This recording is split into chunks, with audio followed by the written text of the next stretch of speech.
Live from the CBS Broadcast Center in New York City, this is CBS 2 News at 11. Good evening. I'm Janan Bolye. The Ebola epidemic raging in West Africa is spreading, and now the ripple effects are reaching all the way to our shores. U.S. officials are urging Americans not to travel to countries hardest hit by the virus. The death toll is rising in West Africa. 729 people killed by the Ebola virus, 1,323 now infected.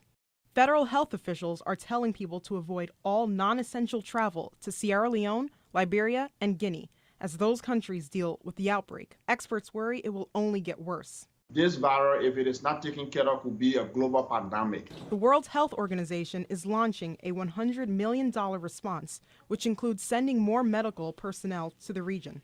Ebola is spread through direct contact with bodily fluids and can't be contracted by simply being in the same room with an infected person. The current outbreak has killed about 60% of this infected. One American who was working in Liberia died. 2 Americans volunteering in Liberia, Dr. Kent Brantley and Nancy Wrightbull, are in serious condition. Nancy's husband said by phone her condition is improving. She's sitting up and she was talking with us and she's able to move about. Although the CDC has determined there is no significant risk in the United States, they have put health officials on alert in case anyone shows up in the U.S. with symptoms.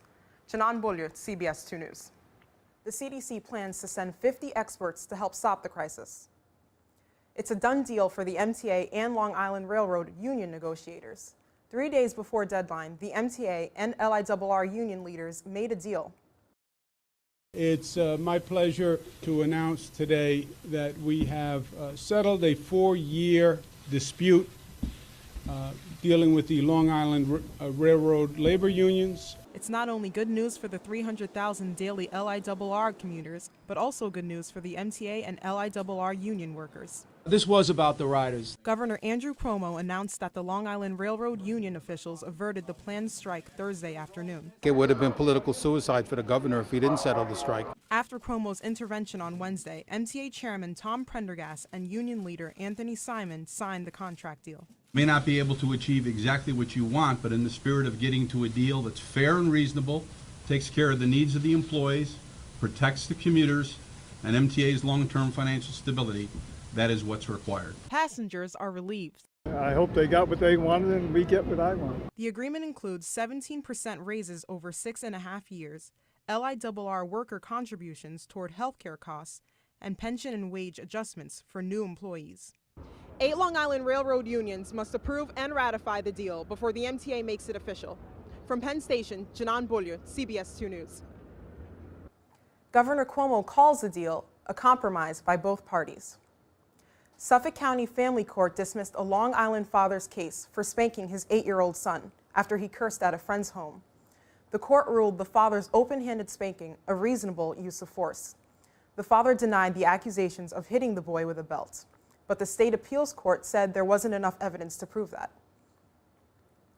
The owner of a certified therapy animal in Queens says she keeps getting tickets because her 4-legged friend is illegal. It's not a dog we're talking about. It's another big, or shall we say, pig problem. 3-year-old pig Wilbur achieves celebrity status in the Queens neighborhood. I feed him and pet him and chase him. However, Wilbur has a very important job, a service animal for owner and disabled Navy veteran Nadine Darsenlaw, diagnosed with bacterial meningitis on overseas deployment. He's a mama's boy.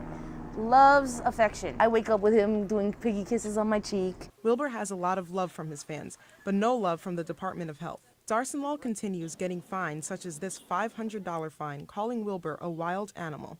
Some people agree with the department. I don't think it should belong here. At a farm, maybe? Despite the pig's badge as a certified emotional support animal, the judge still demands payment for these fines. State Senator Tony Avila does not mind having pigs like Wilbur as pets. It's a cleaner animal, it's more well-trained. Why not have it? In spite of their haters, Darsenlaw and Wilbur continue making people happy by visiting elementary schools, hospitals, and nursing homes. In College Point, Queens, Janan Bolye, CBS 2 News. Senator Avila is currently trying to reach out to the Commissioner of Health to allow pigs legal rights as pets. An Illinois woman's selfie leads to her arrest. Police say a surveillance video caught 27-year-old Daniel Saxton stealing a neon leopard print dress from a boutique in West Frankfurt. After seeing the video, store owner Kurt Williams posted the details about the crime on Facebook. Hours later, a photo posted on Facebook by Saxton was found of her wearing the dress, with the caption, "Love my new dress." After internet users made the connections from the two posts, the cops arrested and charged Saxton with theft. That's it for CBS 2 News at 11. I'm Janan Bollier. See you tomorrow night.